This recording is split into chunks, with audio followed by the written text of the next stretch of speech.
kehadirannya Nabi yang figur sosoknya Muhammad, tapi pada malam hari ini kita lebih fokus kepada menghadirkan kembali kerisalan Nabi yang sudah punah dari kehidupan kita, atau paling tidak sudah lama kita tidak mengenal kembali apinya risalah Nabi.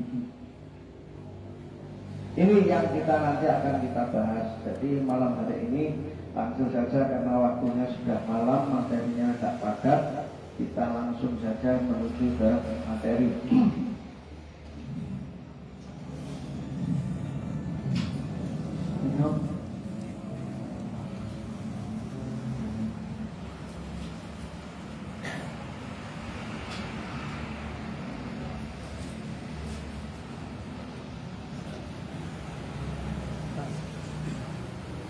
Oke, Maulid Nabi 1443 Hijriah 2021 Masehi Jamatul Qudus Iman 22 Oktober 21. Tetap kita menjunjungi protokol kesehatan, kita jangan nyepelek nih.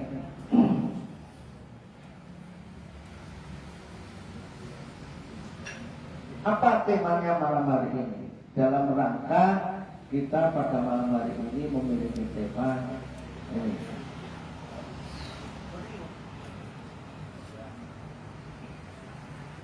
melahirkan kembali inti risalah.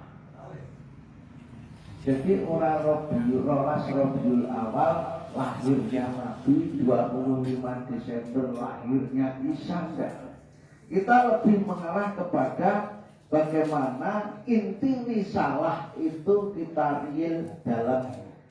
hadirkan secara real dalam kehidupan nyata.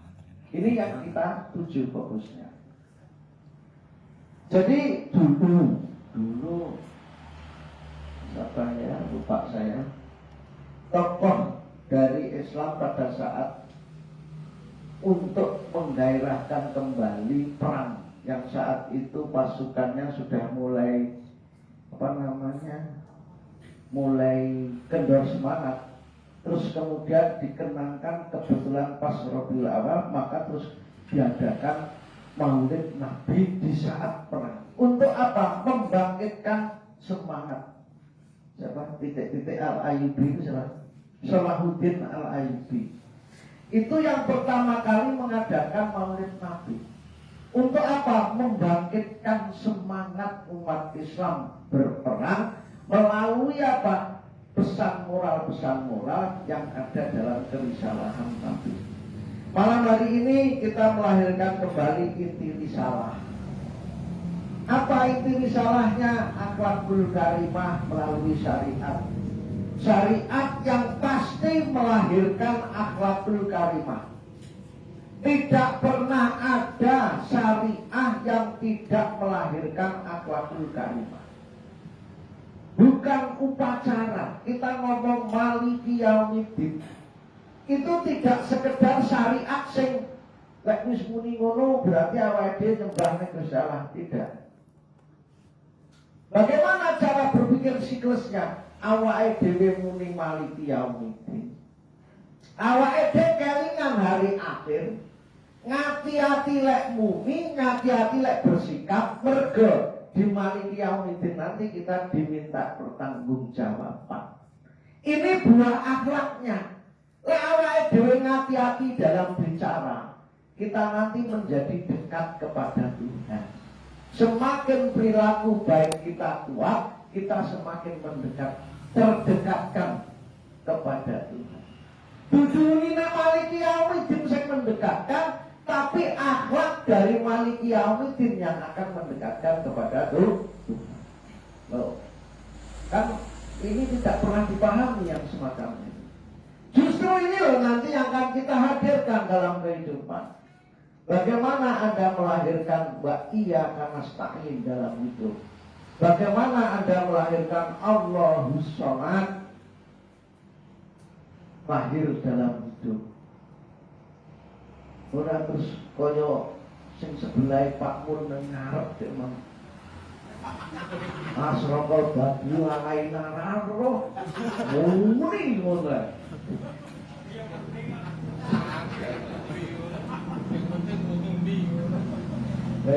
Yang penting muni loh, dayanya itu. Jadi nanti apa? Syariat berupa bunyi atau gerak melahirkan pesan moral melahirkan akhlak, akhlak ini yang akan mendekatkan kita kepada Allah. Malam hari ini nanti dua kejadian yang aneh. Yang pertama Pak Pram mimpin serokalan, bantu bikin serokalan. Yang kedua tuan rumahnya pakai kopiah. Ini aneh ini loh. Ini jadi pikiran.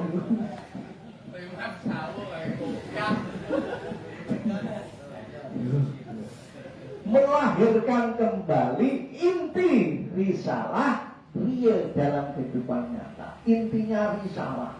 Lah risalah kabeh udah ngerti. Tapi pesan inti risalahnya yang harus kita hadirkan kembali. Jadi orang kerumunan muni wa iya nasta'in. Rabbi firli warhamni wajburni. Orang terus 2,5 kilo bayar nih selesai. Kita itu setahun pisan 2,5 kilo aku wis zakat. Tidak itu hanya untuk menyadarkan mentalitas. Kowe iki lho perhatikan kepada fakir miskin sampai ini nanti temanya ke sana. Oke, kita teruskan.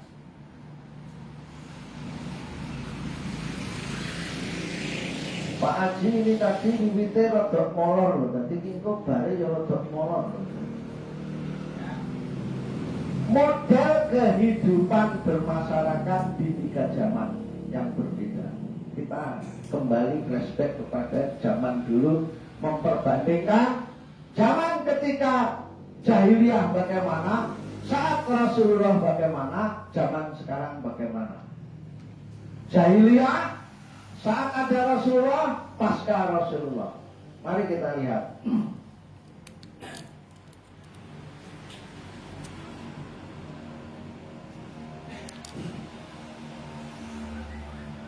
Jahlun itu artinya bodoh. Yang bodoh apa? Mata hatinya.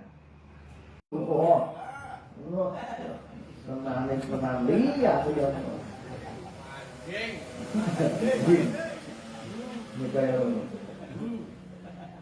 Zaman jahiliyah, cirinya bagaimana? Di antaranya cerdas di pikiran, matematikanya mending, tapi merasakan perasaan orang lainnya yang tidak peka. Ini ciri-ciri di antara jahiliyah yang menurut. Ini juga jajak kau jaya kami ciri-ciri. Cerdas di pikiran, bodoh di nalar batin. Pandai berpikir, tapi buta dalam merasakan. Piye iki anakku, iki piye bojoku, piye iki kucingku, ditok nih, dan seterusnya. Yang bodoh itu bukan pikirannya, dalamnya tinggi-tinggi loh ini, tapi rohaniahnya yang bodoh.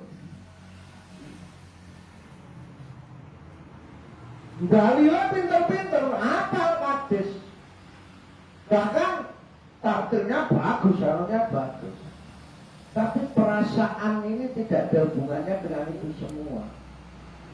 Bagaimana budi baik, istilahnya cerdas rohani, itu hanya ada di olah rohani dan tidak terhenti di banyaknya Al-Quran yang dihafalkan. Ini hal yang perlu kita tandaskan. Nomor 2, bobrok moralnya. Ini zaman jahiliyah dulu, saya nggak ngomong sekarang. Kurang, semuanya berarti mawon, bobrok moralnya. Dalam bodohnya nalar batin tadi, dalam nalar batin yang bodoh tadi, tumbuh kekejaman. perbudakan, seks bebas, beda-bedane wong, nyepelekne wong. Ini watak-watak mental jahiliyah. Karena apa? Bodohnya moral berangkat dari bodohnya nalar batin.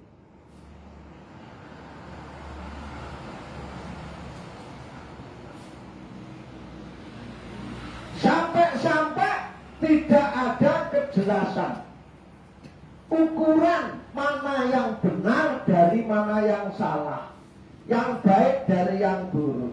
Rezeki itu halal tenan kok subhat.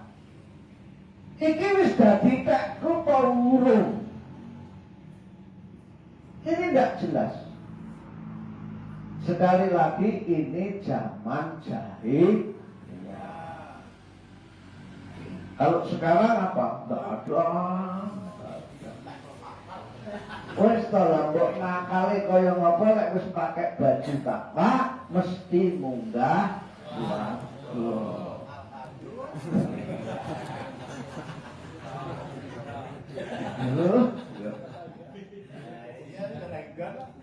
Iya. Terusnya serba utang, serba materi. Uteke sing digiyane, bondone sing digiyane. Serba otak, serba materi. Ini ciri-ciri kehidupan jahiliyah. Jadi apa? Kehidupannya kejam yang tak berperasaan. Ini zaman dulu sebelum Nabi. Teringat pada kisah-kisah zaman jahiliyah dulu, anaknya dipateni. Wong wedok tidak memiliki harga sama sekali pada saat itu. Perbudakan layaknya memperlakukan manusia seperti hewan. Itu zaman dulu. Begitu orang itu di luar bani ini diperbudak. Wanita diperkosa itu sudah keumuman. Dan namanya seks bebas sudah keumuman. Jadi kehidupannya persis seperti kehidupan binatang. Siapa yang kuat pasti memakan yang lemah. Yang lemah mesti dimakan oleh yang kuat. Ini ciri-ciri serba otak, serba materi, serba otak, serba materi. Kehidupannya kejam yang tak berperasaan.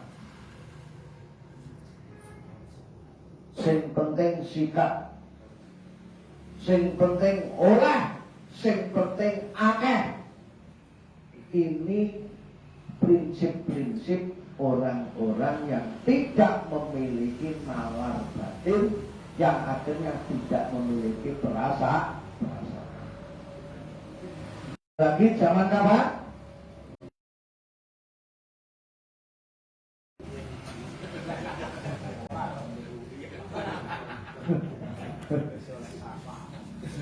Hasil penting serokalan yang bisa.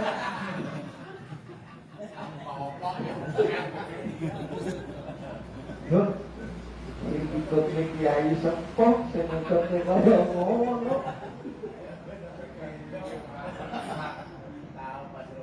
Oke, zaman Nabi hidup. Zaman Nabi hidup. Terjadi revolusi moral. Perubahan moral besar-besaran hanya waktu 23 tahun. Membabat habis kebobrokan moral bangsa Arab yang hanya dalam waktu 23 tahun. Ini contoh, belum ada revolusi moral yang menjadi peradaban lain itu 23 tahun saja.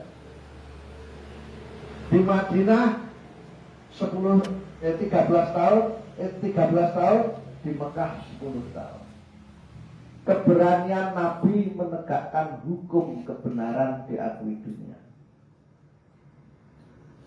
Neng Nabi waktu itu ya disepelek nih, bayi dek sore, anak kirim biati tak reno. Wes ini wong arogan jahiliyah pada waktu nyepeleknya Nabi seperti itu. Nabi berani, gagah berani, ora wedi apa-apa. Nabi itu tidak pernah takut menderita. Sayangnya Nabi itu takutnya itu kalau wudu malam itu takut.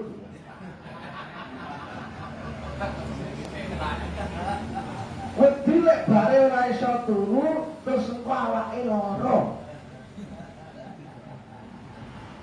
Diakui dunia, Nabi tidak takut menderita. Melarat wis gayane kurang pangan wis langganan. Itu Nabi.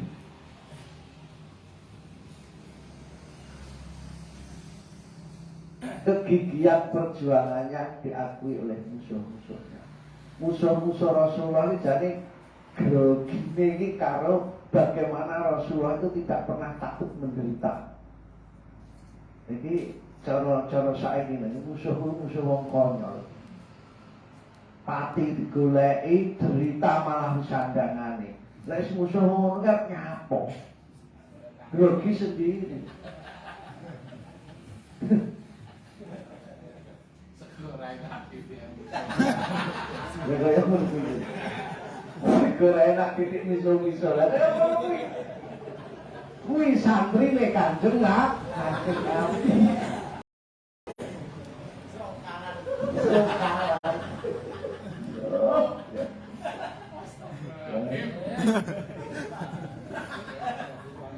Di zaman Nabi terjadi pencerahan. Apa itu? Gelapnya zaman kebodohan diterangi dengan ilmu dan hikmah kebenaran. Iki ora oleh, iki oleh, kuwi karam, iki ora karam. Lek jenenge Jawa kuwi karam kecuali lek dalam kondisi tertentu.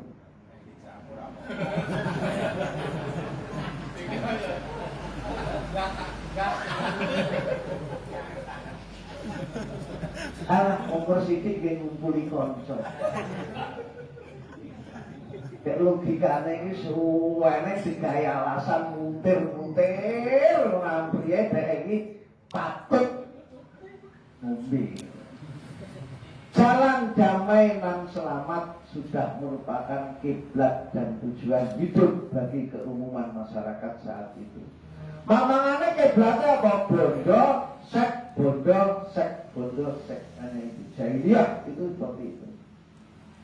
Nanti kalau saya baca buku-buku tentang kesejarahan masyarakat Arab pada saat jahiliyah itu, kiblat kehidupannya ini pokoknya kehidupan kesenangan sesaat. Mencuri gayane ngerampok keharusan. Wong lek ra gelem ngerampok dianggap wong wedok. Nah wis jaket to. Saking bujate moral. Sampai lek duwe anak wedok kudu dipateni karena itu aib. Saking morale bejat, atine tidak bisa melihat dengan perasaan yang peka. Itu terjadi pada zaman Nabi sebelum Nabi jahiliyah. Nah saiki kan yang anaknya kan bodoh pangerten, api, nek ngopeni ya api kan ngono.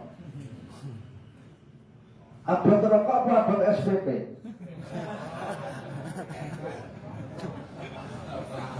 Ya berjahiliyahnya ini rada modern. Rokok kan apa-apa dong. Iki tinggi pergaulan.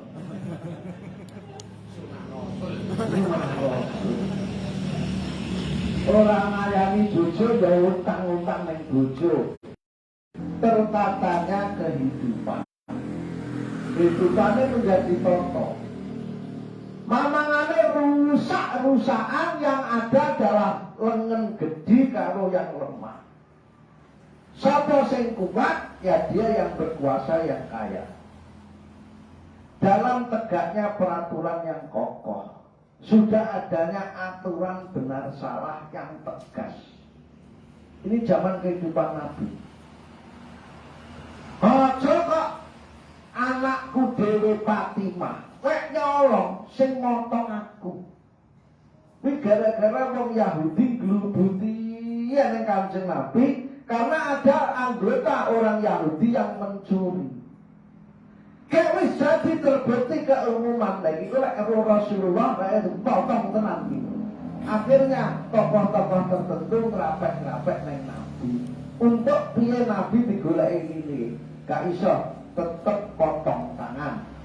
Ngene iki pama anakku Fatimah orang yang saya kasih itu saja mencuri, yo aku sing dadi hukum. Tegas dalam menegakkan aturan benar salah. Ora glendar, ora gliar.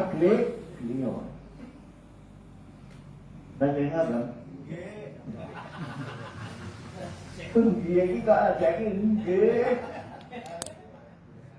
Terus puncak peradaban terbaik itu ya di zaman Nabi. Yang ada di alam itu terbaik peradaban itu zaman Nabi. Mengapa? Karena zaman Nabi itu sempurnanya evolusi kebenaran, evolusi nabi-nabi yang membawa risalah, puncaknya disempurnakan oleh Rasulullah. Maka disebut khatamil anbiya'i wal mursalin.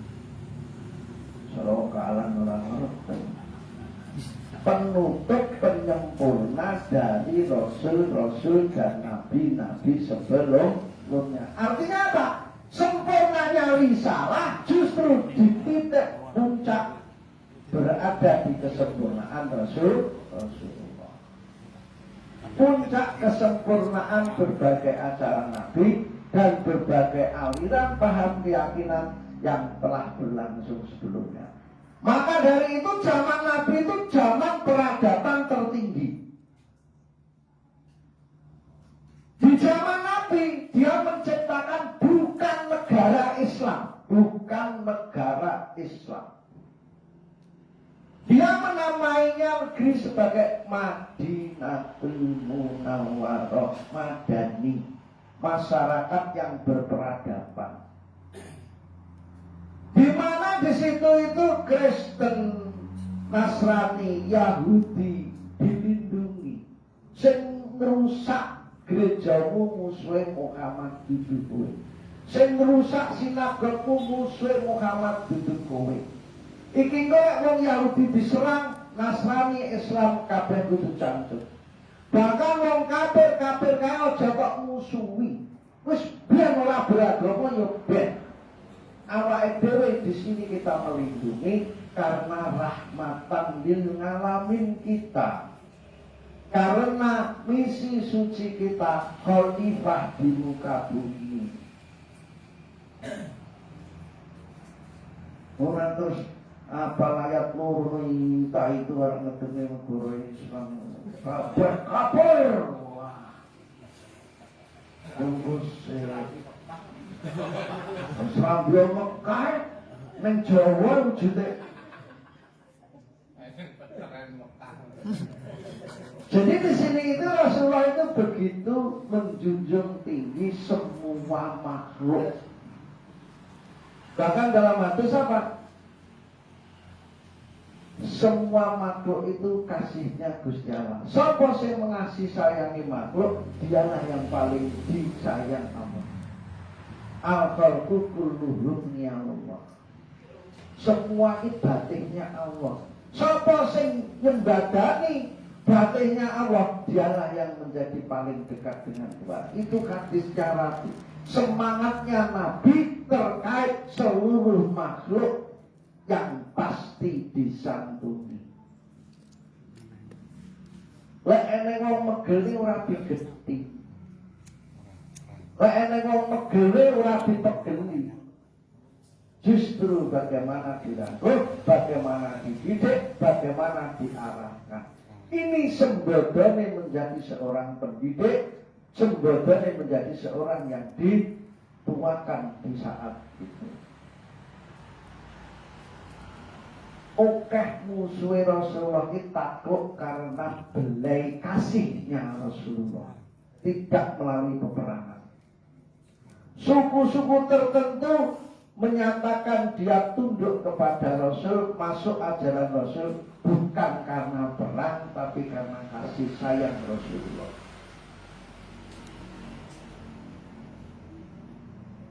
Ini zaman Rasulullah yang tentunya mesti beda dengan sekarang. Kalau Rasulullah hidup di sekarang belum tentu bisa. Kenapa ya edole iki iso menghindar lho.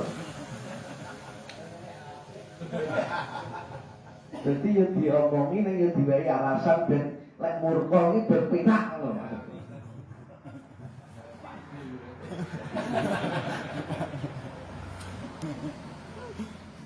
Oke, kesempurnaan risalah. Risalah Rasulullah itu sempurna. Sholat itu kapsul yang paling mahal. Apa yang ada dalam ajaran sholat? Apapun ada dalam sholat. Karena itu bahasanya kapsul-kapsul kebajikan itu ada di bacaan sholat. Dan apa yang salat? Mergane tidak masuk dalam lini intisari ajarane. Sing tak untam dina-dina gur placebo wa iya kanastamin yang placebo, maliki yaumiddin yang placebo, Allahu Akbar yang placebo. Ada enggak apa namanya obat di dalam placebonya? Enggak ada. Kapsulnya berisi gizi atau enggak? Enggak. Kapan kita dulu menerangkan Allahu Akbar pernah kan? Pernah. Allahu Akbar saja pesan muralnya menjadi orang yang rendah hati, orang yang mengagungkan Tuhan. Oke. Kesempurnaan risalah. Wis ora sah mbok nyanyi sing rena-rena, ora sah golek sing neka-neka, pelajari salat, pelajari puasa, tekunono salat dan puasa, Senin Kemis dan tahajud, itu sudah sangat cukup kesempurnaan risalah sebagai puncak peradaban tertinggi. Maksud saya tahajud itu kalau sempat, Senin Kemis kalau sempat. Seperti Ustadz tadi menyatakan, Ustadz di muka tadi apa? Seminggu ping bisane wis apik dibanding Rasulullah setiap malam sepanjang tahun. Eneng ajaran ku ya gur nek.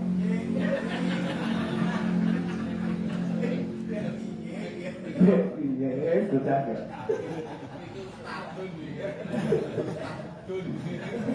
Terus ya. 3. Ini kehidupan zaman sekarang. Mari kita evaluasi kehidupan zaman sekarang. Kualitas ajarannya semakin menurun. Ingat ya, pada saat Nabi itu masih dalam keadaan menjadi mayat saja. Saat itu Ansor dan Muhajirin itu sudah padu. Penerusnya Muhajirin, penerusnya Ansor, penerusnya Muhajirin Ansor. Sampai Nabi itu bisa disemayamkan 3 hari, baru bisa disemayamkan. Di mana? Di kamarnya Aisyah. Ini masalah kerukunan sudah menurun. Padahal itu baru kematian Nabi. Dari zaman Nabi terus menurun, berlanjut zaman Khulafaur Rasyidin dan semakin menurun sampai zaman sekarang. Orang dulu membaca wa iyyaka nasta'in itu menjadi optimis hidupnya. Dan saya itu hanya minta pertolongan kepada ya Tuhan.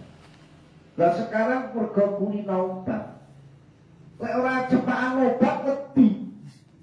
Karena apa? Mati ini gara-gara ora ngombe obat. Enak kedul-kedul yang kira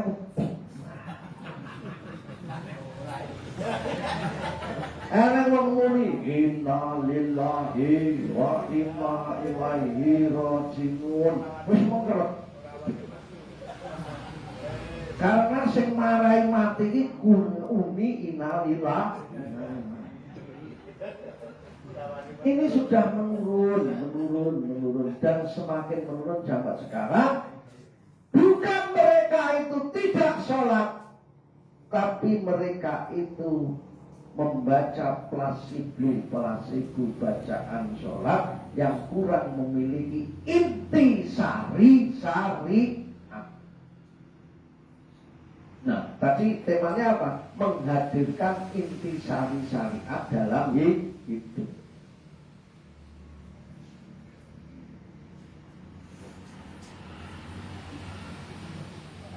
Kehidupan zaman sekarang, masih kehidupan zaman sekarang. Ini lebih parah, terjadi kegelapan modern. Srengenge ya padang, lampune ya padang, ning atine peteng nggih. Ora iso milah, iki tangga, iki dulur, iki bojo, iki anak, sikat wis blek. Ini karena apa? Gelapnya hati.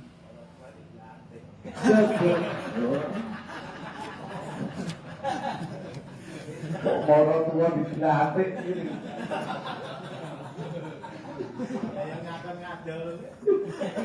Terjadi kegelapan modern. Nah, kalau lain jahiliyahnya ini lebih modern. Lek jahiliyah dhisik orang kenal HP WA, terus enek password. Saiki di password barang. Jadi WA-ne ben aja diwaca dulure bojone password. Lah enek sing mau password kan kuncine ora apa, kuncine dhewe ora iso. Surat saya ini mulai Mas. Betul. Iya dong. Kemudian masbet, bae ora iso.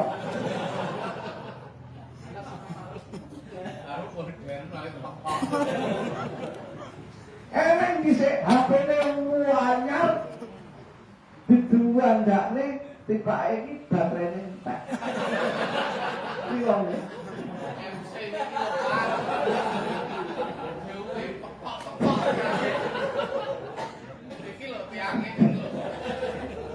iya jahiliyah modern. Jahiliyah modern. Bagaimana bisa begitu? Akibat ilmu, bukan ilmu yang ya, ilmu yang persepsi ilmu yang sekarang ini tidak mampu menerangi kehidupannya. Maliki yaumidinmu tidak pernah menjadi pijakan rujukan hidupmu. Wa iya karena sanginmu tidak pernah menjadi pedoman, hanya bacaan-bacaan penggugur kewajiban. Zakatmu itu kok nggih idep-idep ben patut, tidak mental zakat. Puasamu itu hanya lapar haus yang tidak melahirkan mental lempet. Dari ngerasani mental lempet, dari marah mental lempet, dari ngomong nih el-elian, tidak pernah menuju ke situ. Sehingga puasa itu ya hanya sekedar puasa perut yang kosong. Mulai habis maghrib murkonit pol, lek muana sak mini-mini, lek balas dendam.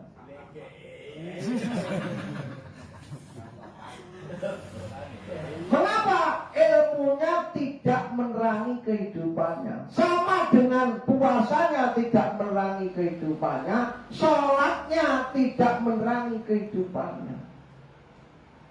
Ini dadine kegelapan modern, jahiliyah modern. Lebih bahaya daripada jahiliyah sing dhisik.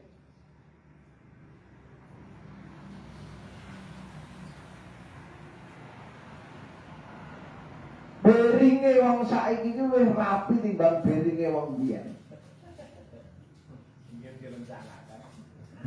Kejamaah pisan.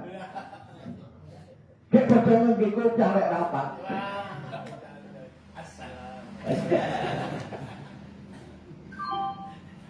Berpikir berpikir dengan otak dan kurang memakai nalar batin. Iki apik ora ya? Ngene iki ketoke wong liya penak ora ya? Lek caraku ngene iki nyinggung perasaan orang lain ndak ya? Itu nalar batin. Aslinya asli iki sah mulai sah ya, walaupun iki wis durahne ning aku. Iki perlu tak tampa apa perlu tak tolak ya? Ini penalaran batin. Otak oke, batine tunggu dulu. Nah sekarang nalar batin ini nggak enak universitas sih. Universitas nalar batin orang enak. Fakultas rasa pangrasane surasa orang enak.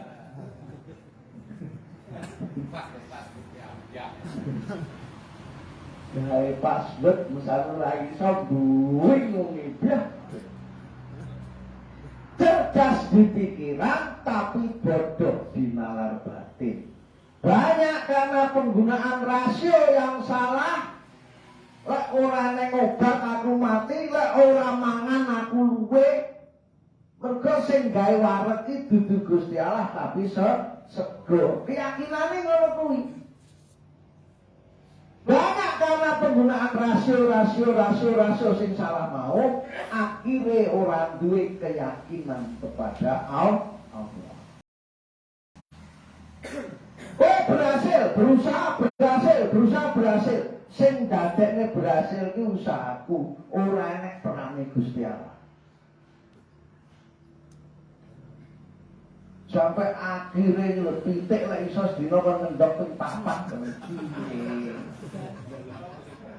Karena ora wong iki.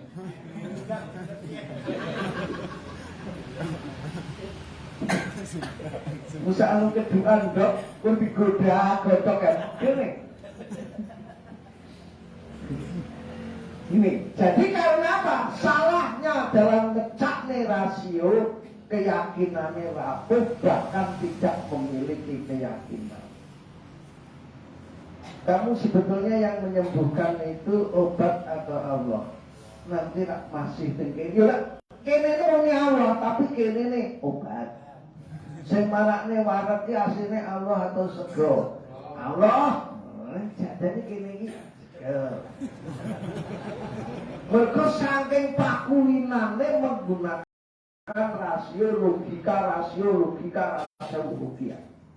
Tidak pernah menggunakan berpikir memakai hati.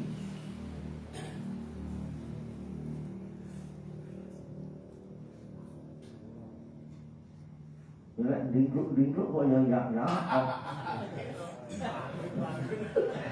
Lingkup gede ya. Kok metu pakene ya mbok.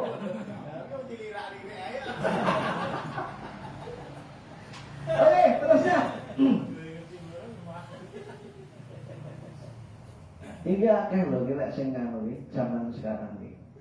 Kaburnya dalam menilai mana yang dianggap agama dari yang bukan agama. Bingung.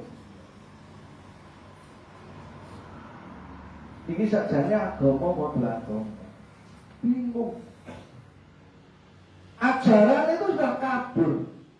Iki sing endi. Mengapa? Karena logika mengejar ilmu uang,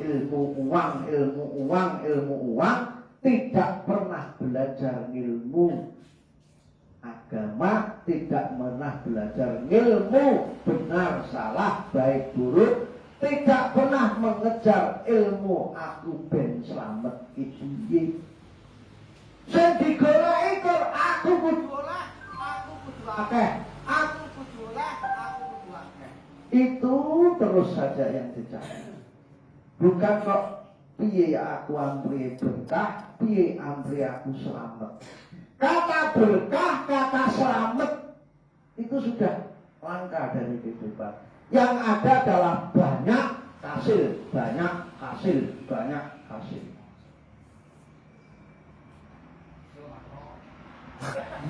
Oh, itu Pak Bung, kene kabeh Pak kok.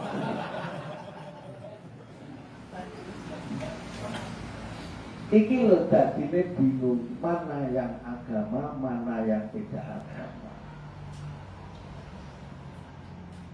Ukurannya materi dan bukan kebahagiaan. Akeh wong sing pengusaha-pengusaha iki malah bingungan akeh. Ora pengusaha bingungan ya hubungan. Lali ya. Oke sing kelihatannya di duit tapi masih grangsang. Tapi akeh ora tau di duit grangsang yo akeh. Ora sing digrangsang iki tak yo biasa. Mergo pakulinan grangsang. Ora kuat. Ukurannya materi dan bukan kebahagiaan. Sukses dan bukan selamat. Banyak dan bukan berkah.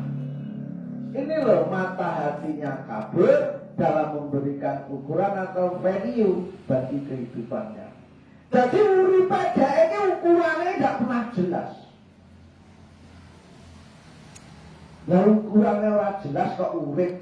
Kira-kira sasar susur ora urip. Ojo jawab santai mungkin Mas Amal itu timbang di Al-Khairnya itu jadi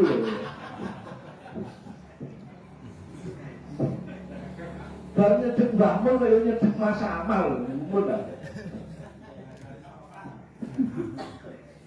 jadi inilah jahiliyah modern zaman sekarang banyak diantaranya seperti itu sehingga ukuran urip sing ora jelas ndadekne uripe nunyak nabrak nyeser.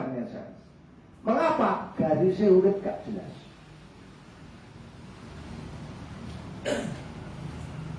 Neng bisnis yo ruwet, neng kemasyarakatan ruwet, neng keluarga ruwet pol. Biasanya ngono kuwi kopi ae sing abang rupane.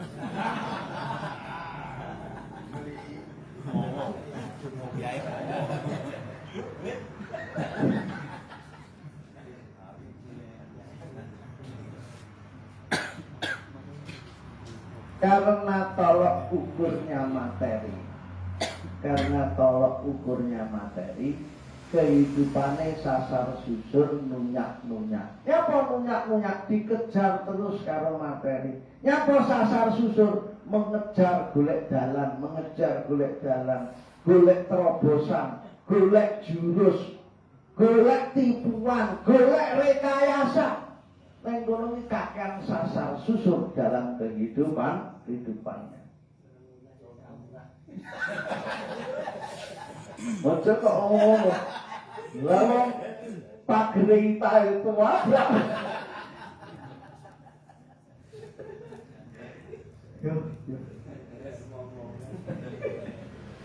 Oke, kehidupannya sasar susur nunyak-nunyak karena tolok ukurnya serba bundunya serba materi.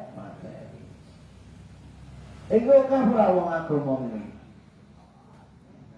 Sing notabene ketoke beragama mau. Oh, wah, bukan ya.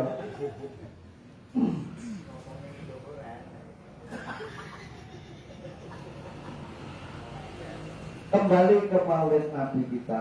Sehingga Maulid Nabi ini bukan Natalnya Nabi, ulang tahunnya Nabi yang sosok Muhammad, tapi kita lebih mengartikan sebagai melahirkan kembali risalah Nabi dalam hidup untuk dapatnya hidup yang benar-benar hidup, bukan mati dalam hidup. Benar-benar hidup itu yang urip sing teges, urip sing mawa pranatan, urip sing bahagia. Cirine urip sing mawa pranatan hanya satu, bahagia, tentram, damai. Itu cirine urip sing mawa pranatan. Lah uripmu ora bahagia, tanda tanya dulu. Kowe iki tenane urip apa ora urip. Lek Mbah Bani iki lek ngarani ku kejojo bakal mlaku. Mbah Bani keren, ku bakal mlaku.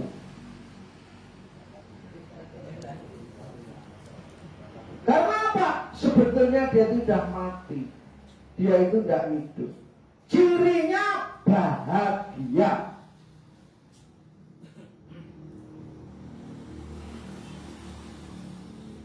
Ora cirinya ngangge kopiah ora.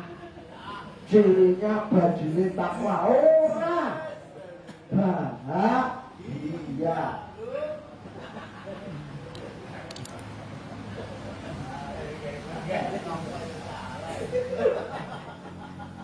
Salahku begitu. Caranya melahirkan kembali risalah yang inti loh ya, inti sari risalah dalam kehidupan.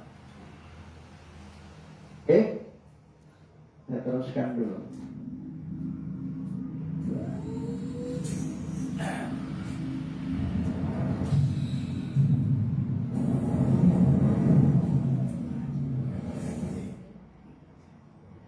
Ada sosok Muhammad, ada risalah Muhammad. Jangan salah paham. Muhammadnya yang personal atau risalahnya yang dihormati. Nabi ini kok Subyosito terus mbok anu mbok gawane gedhong malah kok kuwangkem lho. Nabi itu tidak gila hormat. Nabi itu orang yang rendah hati. Dikon ning dhuwur kabeh kancane ning isor gak gelem. Suatu ketika wabah bikin pengungsi. Wabah ini bekerja. Ada yang isah-isah, ada yang mususi, ada yang begini. Semua dari sahabat-sahabat dekatnya itu bekerja. Nah, pada saat itu Nabi tanya, lalu satu tak pekerjaan apa? Sudah, Nabi jangan Nabi sudah. Kata Nabi apa? La ukhidul imtiaz, saya tidak mau diistimewakan. Saya golek kayu yang orang. Belum, akhirnya Nabi malah cari kayu.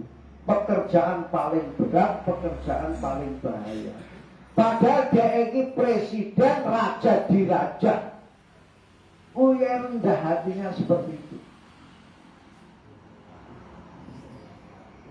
Dan saya juga dari ngimami orang, anu, haram ya. Aduh, kok umatnya malah kayak ngono.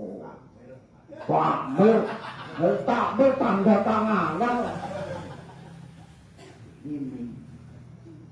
Yang lucu lagi itu cerita tentang Umar bin Khattab. Umar bin Khattab saat itu presiden. Wonge brangasan ora enek ceritane Umar bin Khattab itu bingung ora enek. Kebetulan Raja Baghdad yang ada di Palestina itu mau wis ngene lho. Itu kalau nggak salah yang nganukan itu Abu Dhar. Abu Dhar kirim surat. Kowe iki wis takluk kowe ning Islam timbang tak serang. Toh ki kowe tak serang kurbane akeh, Masjidil Aqsa kurban, anu kurban, rakyat kurban, peninggalan Sulaiman dadi kurban. Wis nyerah sing penaknya. Akhirnya dibalas, aku gelem nyerah. Neng penyerahanku neng Umar bin Khattab. Ora neng kowe jenderal ning kene ora kanggo. Umar bin Khattab langsung. Akhirnya Abu Dhar langsung kirim surat ke Umar bin Khattab. Umar bin Khattab itu apa? Hanya berdua perjalanan jauh dengan angin gurun yang sangat mematikan. Dia berjalan cuma 2 orang tanpa pengawalan. Kersane ngalah untone manja, ora gelem ditumpaki wong loro. Siji kudu ngarep nuntut, dengan Umar bin Khattab dengan budaknya tadi gentenan. Sampai di kira-kira nih kayak kulon tambah bayang kono. Pas gilirane sing ning dhuwur kuwi budake Umar sing giliran nuntut. Lho kae. Kayak ngene, semua ingin tahu. wajahnya bagaimana tuh? Wajahnya Umar bin Khattab sing terkenal ini kayak apa? Oh, akhirnya kabeh hormat pada budaknya. Wah. Ada satu penerjemah, Umar ini sing ngisor kuwi, duduk kuwi ini budake tertipu semua. Itu loh kerendahan hati seorang pemimpin seperti itu. Ini risalah suci atau enggak ini? Risalah suci. Rodok ngimami sithik ngono. Sikile rodok anu. Selanone dicincing nih.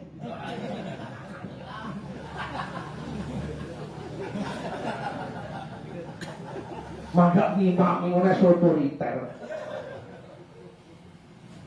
Sosok Muhammad dan risalah Muhammad. Kita yang kita peringati kerisalahannya Muhammad dan bukan kelahiran sosok Muhammad. Muhammad ini lek mbok sanjung-sanjung malah pegel. Lek mbok puja-puja dia malah tersinggung. Aku ki Gusti Allah, aku ki makhluk padha kowe. Ya bedanya aku ki nampa wahyu kowe ora.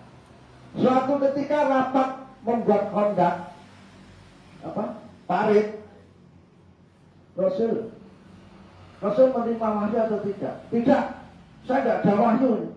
Kalau begitu kita musyawarah. Akhirnya musyawarah. Budaknya Salman Al-Farisi yang tadi saya share tadi, itu budak dari Mesir. Yang itu sangat miskin ya sangat lambat. Usul bagaimana kalau begini? Iya, tidak apa-apa. Akhirnya malah tidur. Artinya apa? Rasulullah itu juga demokratis, orang otoriter. Dia menjadi seorang yang rendah hati. Kalau memang tidak wahyu, ya musyawarah. Kalau pendapat orang baik, ya kita junjung tinggi. Itu Rasulullah. Tentunya keadaan Rasulullah beda dengan sekarang. Kalau Rasulullah hidup sekarang ya belum tentu bisa. Kan ngomong tak?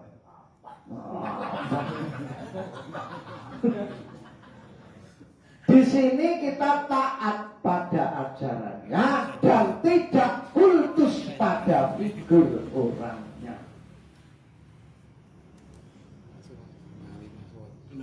Jadi yang kita taati sosok Muhammadnya atau risalahnya?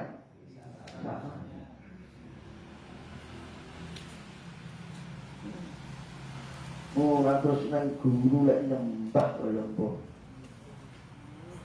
Neng malah ajarane dipledhingi. Medhingi neng ajaran, neng lek nang ngarepe wong ketok ulah. Terusnya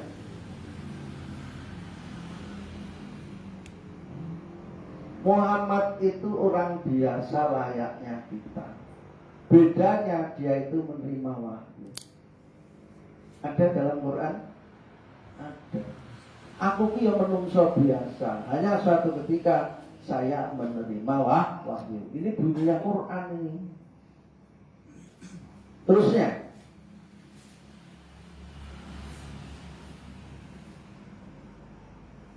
Bisa. Wahyu itu hak prerogatif Allah. Arep diwehne sapa, arep bentuke lek wehne piye, itu hak prerogatifnya Allah. Wahyu tidak bisa diminta atau dikejar.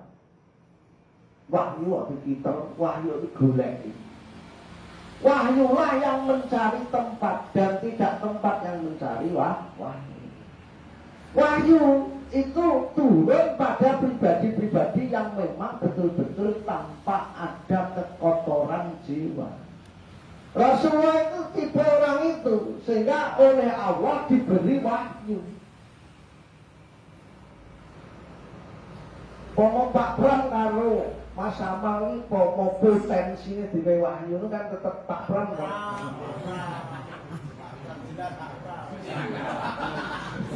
Mimpin seraka. Derene mimpin seraka.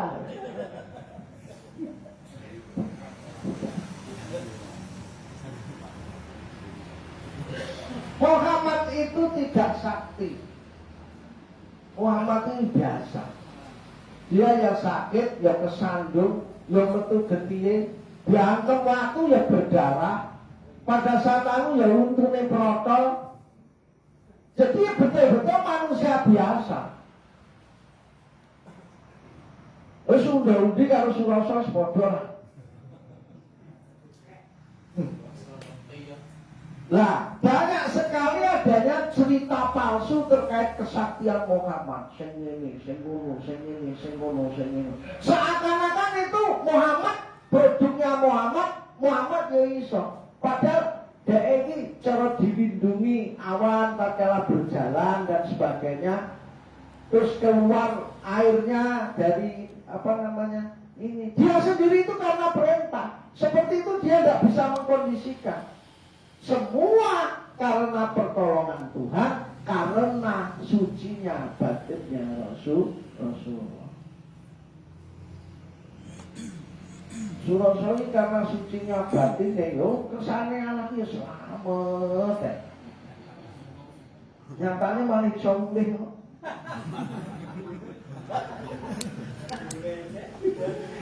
Boleh piye ya mulai kok. Adanya cerita palsu terkait kesaktian Muhammad justru akan mengarah pada pemahaman yang salah tentang Islam. Saya tandaskan Islam itu bukan ilmu kasekten. Wirid itu dudu ilmu kasekten. Wirid itu ajaran luhur untuk mengarah kepada kesucian jiwa. Orang malah ngapane wirid dingin ngantemi wong, dingin brangasan.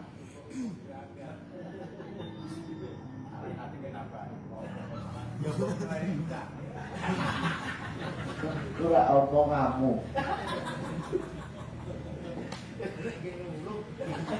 Adanya khariqul ngada, keluar kebiasaan yang ada pada Nabi semata-mata bukan kesaktian, bukan kasekten. Nabi ini tidak pernah mengajarkan kasekten. Nah, betapa murid-muridnya banyak sekali sing ngilmune iki dingin ilmu kasekten. Bisa ngiber ngono ceblok. Perlindungan darurat dari Allah atas kesucian hati beliau. Itu loh sing dadekne Nabi itu mendapatkan petunjuk, pertolongan. Jadi kok Nabi ini pinter sekti? Bukan, enggak. Itu karena darurat pertolongan Tuhan datang atas kesucian hati Nabi. Nah, ini kadang-kadang jadi kultus. Ini. Lalu kelakuannya megelok karo syafaat. Lalu tahajud seminggu ping pisan aku wae syafaat. Ini hal-hal yang harus kita hidupkan kembali risalah suci dalam kehidupan. Ini makna Maulid Nabi kita malam hari ini. Terusnya,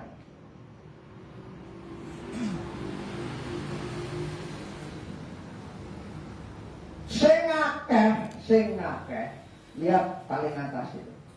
Penderitaan Muhammad itu sing dadekne hebatnya Muhammad. Jadi hebatnya Muhammad di hadapan Tuhan justru karena penderitaannya. Lek jahiliyah modern enggak, lek isa aku ki penak munggah swarga. Bondone oke, gak yo ora ning masalah terus aku munggah swarga. Ahli ibadah bisa.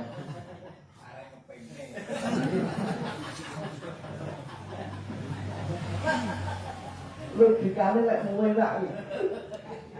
Iya. Jadi penderitaan Muhammad, kehidupan, perjuangan, dan ketaatannya dalam beribadahlah yang banyak melahirkan pertolongan tak terduga, pertolongan tak terduga.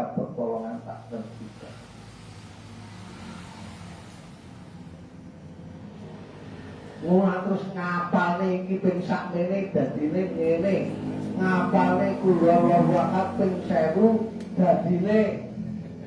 Iya.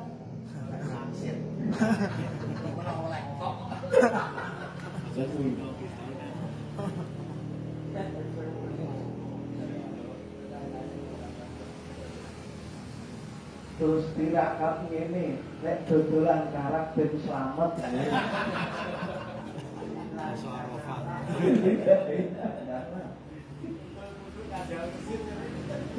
Muhammad itu hebat, tidak sekedar di syariatnya. Saya ulang, tidak di syariatnya. Kehebatan Muhammad itu justru berada pada akhlaknya, budi baiknya, atas intisari pesan moral syariat. Jadi siklusnya tadi syariat, pesan moral, akhlak, mendekatkan Tuhan. Jadi yang mendekatkan Tuhan itu apa? Akhlaknya lahir dari mana? Bimbingan syariat. Pertanyaan saya, syariat mungkin wis membimbing kepada budi baik atau benar? Padahal itu bimbingan budi baik.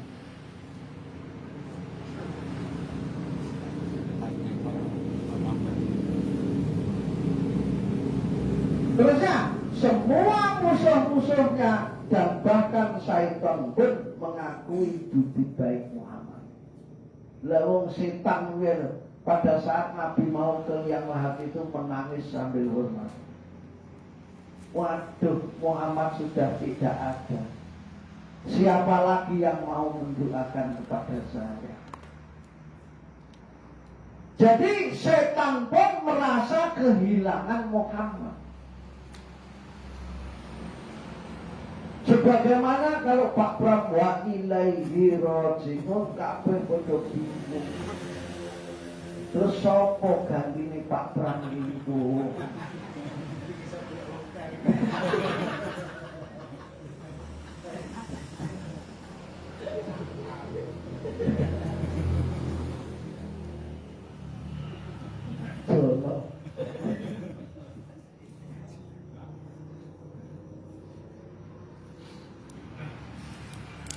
Oke, kita break dulu.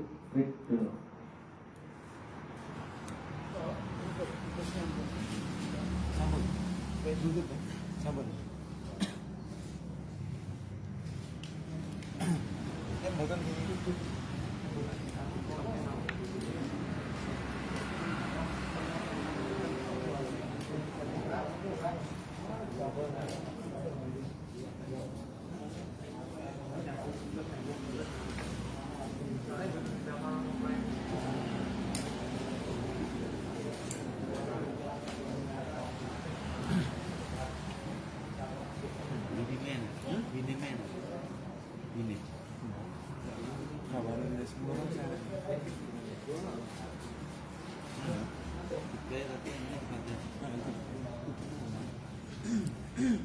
Tapi ini ada yang nyetel.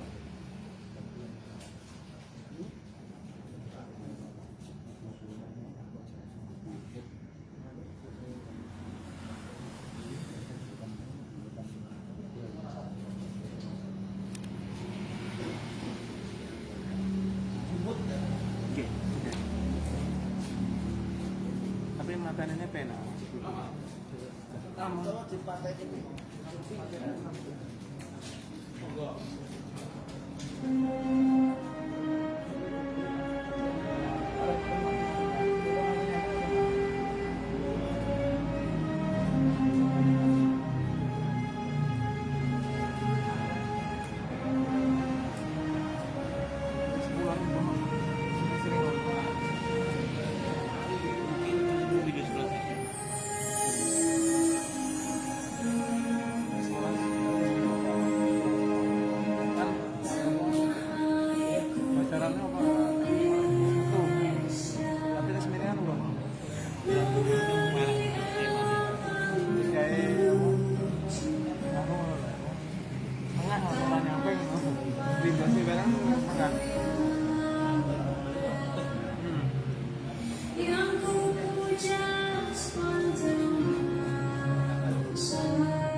Fatihah nggak sih kalau kan murah. Cek, cek. Ada pertanyaan? Kalau ada pertanyaan silahkan. Belum saya lanjutkan. Dua kan sing biasa. Enggak sedikit. Masa suwi.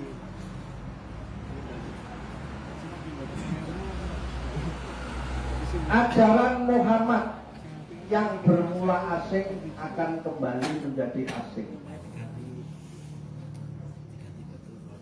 Ini ada hadisnya. Jadi ajaran Muhammad itu dulu asing. Akhirnya dimusuhi itu bukan berarti dia ini jadi tidak menerima. Mergo gengsine terganggu, jabatannya terganggu. Budak-budak ini udah melayu kabeh. Oh, Muhammad itu udah musuh.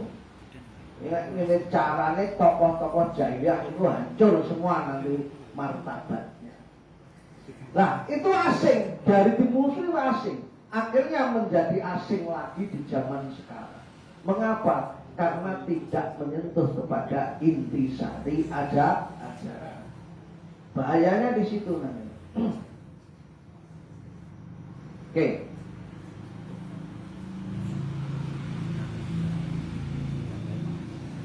Ajaran Muhammad yang bermula asing akan kembali menjadi asing. Dia karena butuh hanya sebatas bunyi yang bukan ajaran, itu hanya bunyi. Maliki Yaumiddin itu bukan ajaran, tapi hanya sekedar bunyi. Allahu Akbar itu hanya bunyi, tidak ada ajarannya. Kemana ajarannya? Terasing. Sikap mengagungkan Allah yang merendahkan diri dalam Allahu Akbar tidak ada. Yang ada ya beruni Allahu Akbar. Asing atau tidak asing? Inti ajarannya terasing. Ajarannya menjadi asing. Terus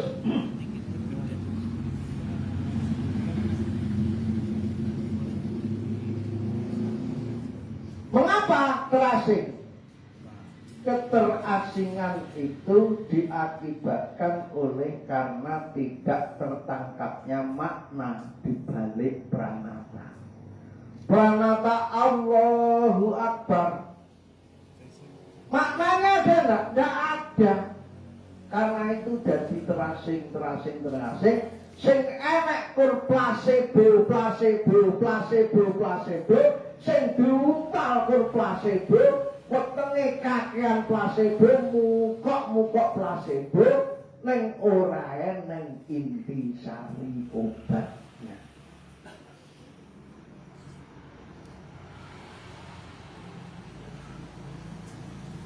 Kira-kira ngoten napa mboten?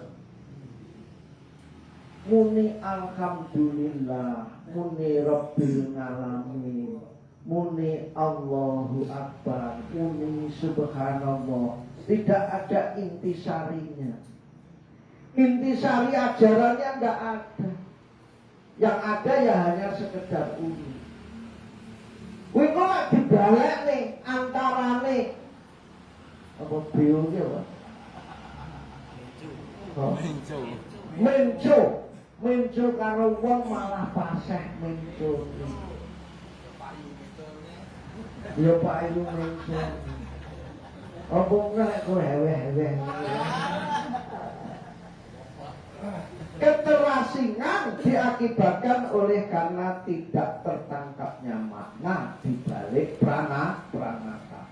Pranatane api gebyar, ngendi rame masjid.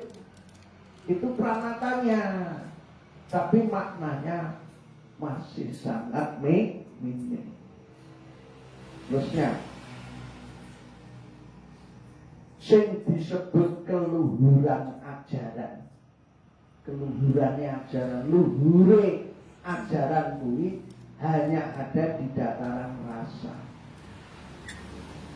Lah rasanya gak iso arep golek luhure ajaran. Aneh banget.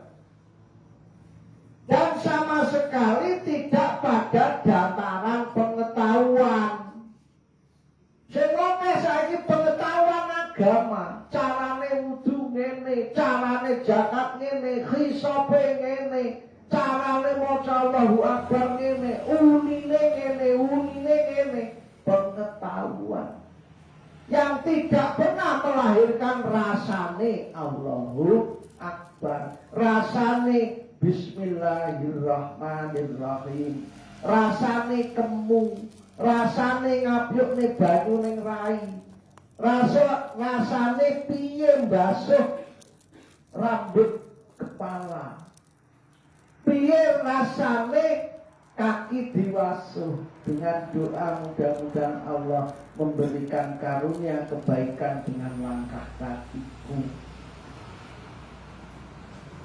Tidak keluar rasa, hanya sekedar upacara-upacara, pranata-pranata yang di dataran pelaksanaan yang tidak mengeluarkan rasani dalam melaksanakan. Terasa enggak itu ajaran itu dari kehidupan saya? Terasa. Risalah Muhammad ada enggak dalam hidup kita? Tidak ada. Ya korenenge pranata-pranata yang tidak mengandung risalah. Padha karo patung sing ora enek nyawane. Padha karo omah suwung, omahe apik ning tidak pernah ada penghuninya. Terusnya, ini berakibat dari butanya nalar batin. Sing mbok nggih sering sekali nalar batin apa nalar otak? Nalar otak. Rombongane Bambang ngrungokne gending pakai hati atau pakai otak? Pakai hati. Lek pakai hati iso mensinkronkan, kita larut dalam gending-gending jauh. Lek pakai otak selamanya aku ya saudara kaset disetel ben krungu tanggane, terus tanggane ben ngelem awake dhewe duwe kaset kuwi. Menghibur orang lain kok menghibur diri kita sendiri. Karena tidak pakai ini. Ojo-ojo salatmu itu untuk menghibur orang lain, tapi bukan untuk dirimu sendiri. Oke, syarat model ini. Buktinya itu dari butanya nalar batin dalam menangkap kandungan makna yang ada di balik risalah. Risalah bodoh pinter-pinter neng ora iso menangkap makna karena ngerasa nih menjadikan risalah lo semakin terasing dari kehidupannya nyata. Masjidnya yo rame, masjidnya yo resik-resik, masjidnya yo padang. Kuwi ning pranatane. Nah inti risalah ya nang ora. Tunggu dulu. Bisa dipahami sampai ini? Oke.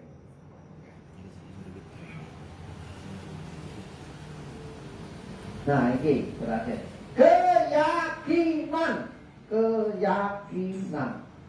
Kalau Allah itu maha pengatur, keyakinan lah Allah itu maha kuasa, keyakinan lah Allah itu maha besar, keyakinan lah kamu itu diatur Allah, keyakinan lah Allah itu yang mampu membuat kenyangnya perutmu, yang membuat sembuhnya kamu dari sakitmu.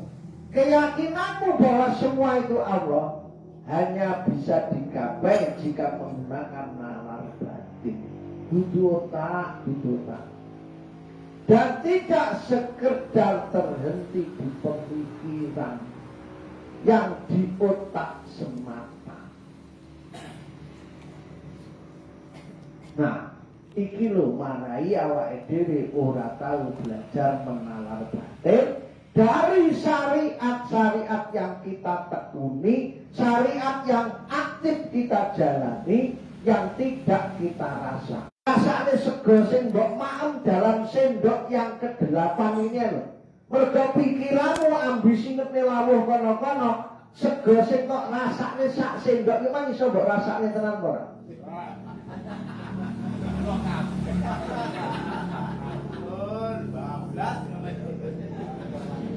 Penting aku itu tahu ya aku. penting lebokne blesek lah, blesek iki iso ora menghayati.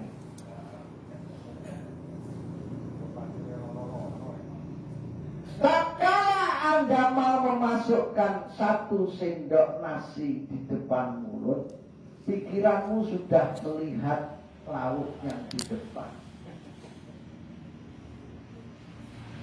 Tatkala kamu memasukkan yang kedua, pikiranmu sudah ambisi yang ketiga. Bisa tidak merasakan nikmatnya makanan di sendok yang kedua? Tidak mungkin bisa. Belum hidupmu yang diliputi dengan ambisi-ambisimu. Durung wakmu ceromohmu ning ganjaran. Kalau menghayati ora kok ceromoh ganjaran iki.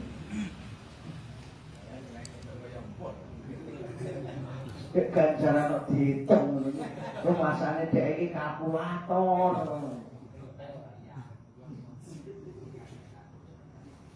Oke, akhirul kalam bila tauhid. Assalamualaikum warahmatullahi wabarakatuh.